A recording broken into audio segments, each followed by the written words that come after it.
Assalamualaikum warahmatullahi wabarakatuh. Izin memperkenalkan diri.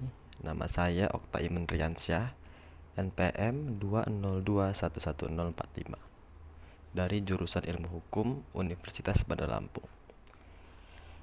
Di sini saya akan menjelaskan tentang etika dan tanggung jawab profesi hukum dengan contoh profesi yaitu advokat.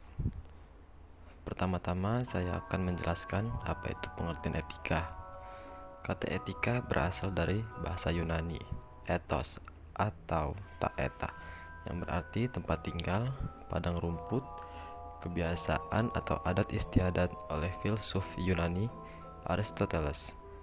Etika digunakan menunjukkan filsafat moral yang menjelaskan fakta moral tentang nilai dan norma moral, perintah, tindakan kebajikan, dan suara hati. Kata yang dekat dengan pengertian etika adalah moral. Kata moral berasal dari bahasa Latin, yaitu mos atau mores, yang berarti adat istiadat, kebiasaan, kelakuan, tabiat, watak, akhlak, dan cara hidup. Secara etimologi, kata etika sama arti kata moral, yaitu adat istiadat mengenai baik buruk suatu perbuatan. Namun demikian, moral tidak sama dengan etika. Kata moral lebih mengacu pada baik buruknya manusia sebagai manusia, menuntun manusia bagaimana seharusnya ia hidup atau apa yang boleh dan apa yang tidak boleh dilakukan. Sedangkan etika adalah ilmu, yakni pemikiran rasional, kritis, dan sistematis tentang ajaran-ajaran moral. Etika menuntun seseorang untuk memahami mengapa atau atas dasar apa ia harus mengikuti ajaran moral tertentu. Dalam artian ini, etika dapat disebut filsafat moral. Yang dimaksud etika profesi adalah norma-norma, syarat-syarat, dan ketentuan-ketentuan yang harus dipenuhi oleh sekelompok orang yang disebut kalangan profesional atau orang yang menyandang suatu profesi tertentu disebut seorang profesional. Selanjutnya, Umar Seno Aji mengatakan bahwa peraturan-peraturan mengenai profesi pada umumnya mengatur hak-hak yang fundamental dan mempunyai peraturan-peraturan mengenai tingkah laku atau perbuatan dalam melaksanakan profesinya yang dalam banyak hal disalurkan melalui kode etik. Sedangkan yang dimaksud dengan profesi adalah suatu moral community atau masyarakat moral yang memiliki cita-cita dan nilai bersama. Mereka membentuk suatu profesi yang disatukan karena latar belakang pendidikan yang sama dan bersama-sama memiliki keahlian yang tertutup bagi orang lain. Dengan demikian, profesi menjadikan suatu kelompok mempunyai kekuasaan tersendiri dan karena itu mempunyai tanggung jawab khusus. Istilah advokat sudah dikenal ratusan tahun yang lalu dan identik dengan advocato, attorney, Rechtsanwalt, dan lain sebagainya di Eropa yang kemudian diambil alih oleh negara-negara jajahannya. Kata advokat berasal dari bahasa Latin advocare, yang berarti to defend, to call to one's aid, to vouch or to warn. Berikutnya saya akan menjelaskan tentang fungsi dan peranan advokat. Secara garis besar dapat disebutkan bahwa mengenai fungsi dan peranan advokat antara lain adalah 1. Sebagai pengawal konstitusi dan hak asasi manusia. 2. Memperjuangkan hak asasi manusia. 3. Melaksanakan kode etik advokat. 4. Memegang teguh sumpah advokat dalam rangka menegakkan hukum, keadilan, dan kebenaran. 5. Menjunjung tinggi serta mengutamakan idealisme. 6. Melindungi dan memelihara kemandirian, kebebasan, derajat, dan martabat advokat. 7. Menjaga dan meningkatkan mutu pelayanan advokat terhadap masyarakat dengan cara belajar terus-menerus, yang biasa disebut dengan continuous legal education, untuk memperluas wawasan dan ilmu hukum. 8.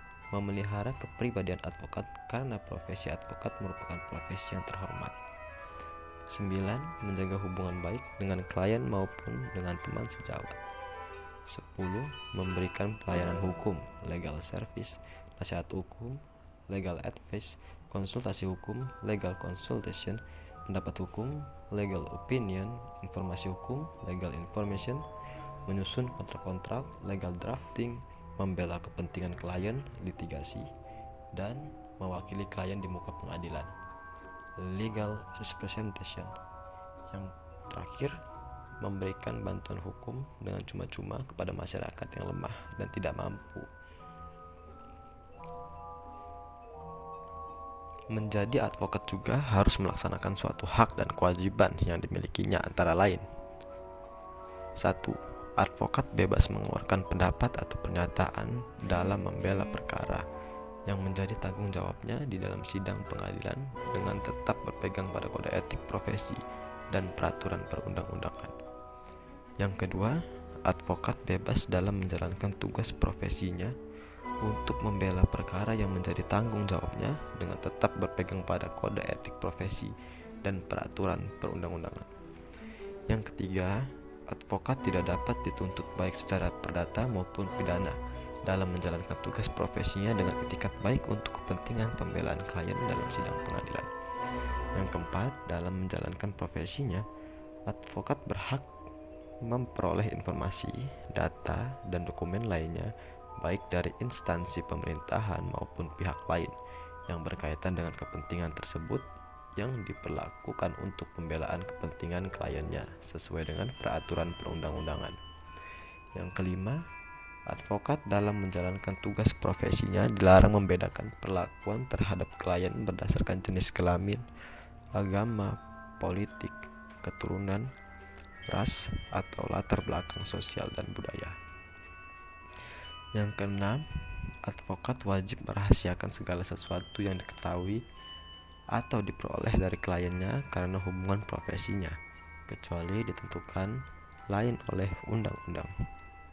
Yang ketujuh, advokat berhak atas kerahasiaan hubungannya dengan klien, termasuk perlindungan atas berkas dan dokumennya terhadap penyitaan atau pemeriksaan dan perlindungan terhadap penyadapan atas komunikasi elektronik advokat.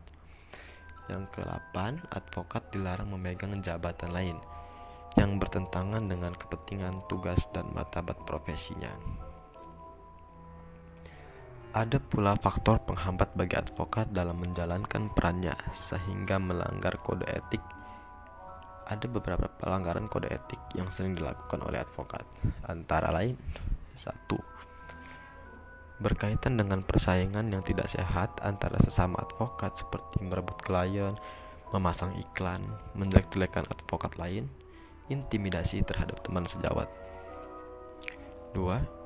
Berkaitan dengan kualitas pelayanan terhadap klien, seperti konspirasi dengan advokat lawan tanpa melibatkan klien, menjanjikan kemenangan terhadap klien, menelantarkan klien, mendiskriminasikan klien berdasarkan bayaran, dan lain sebagainya.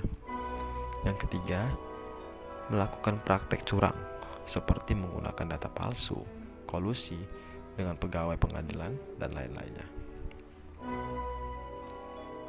Dari beberapa pelanggaran yang telah saya sampaikan, saya ingin sedikit mengkritisi masalah mengenai pendiskriminasian klien serta praktek curang seperti menggunakan data palsu, kolusi dengan pegawai pengadilan. Yang pertama, tidak banyak orang yang tahu bahwa bantuan hukum adalah bagian dari profesi advokat. Kewajiban membela orang miskin bagi profesi advokat tidak lepas dari prinsip persamaan di hadapan hukum, yang biasa disebut dengan istilah equality before the law, dan hak untuk didampingi advokat, access to legal counsel, yang merupakan hak asasi manusia bagi semua orang tanpa terkecuali, termasuk fakir miskin. Namun demikian, mungkin tidak seluruh advokat yang akan bergerak di bidang ini, akan tetapi hanya advokat tertentu yang diarahkan secara khusus untuk menangani persoalan pemberian bantuan hukum untuk golongan miskin. Pelanggaran-pelanggaran tersebut seringkali terjadi karena mentalitas sumber daya manusia kita yang boleh dibilang bobrok. Selain faktor-faktor lain seperti kurangnya pengetahuan dan pemahaman seorang advokat mengenai substansi kode etik profesi advokat, baik yang bersifat nasional maupun internasional. Selain itu, apabila kita telah kode etik advokat Indonesia, tidak ada pengaturan mengenai sanksi dalam kode etik advokat Indonesia, sehingga hal ini juga yang merupakan hambatan pokok bagi penegakan kode etik. Dari hal yang baru saja saya sampaikan, saya dapat menyimpulkan bahwa dari pelanggaran kode etik atau etika profesi oleh advokat yang sampai saat ini yang utama adalah praktek curang, seperti menggunakan data palsu, kolusi dengan pegawai pengadilan dan lain-lain yang sudah menjadi budaya para aparat hukum. Lalu diskriminasi klien berdasarkan bayaran, prinsip persamaan di hadapan hukum, equality before the law, dan hak untuk didampingi advokat, access to legal counsel, yang merupakan hak asasi manusia bagi semua orang tanpa terkecuali.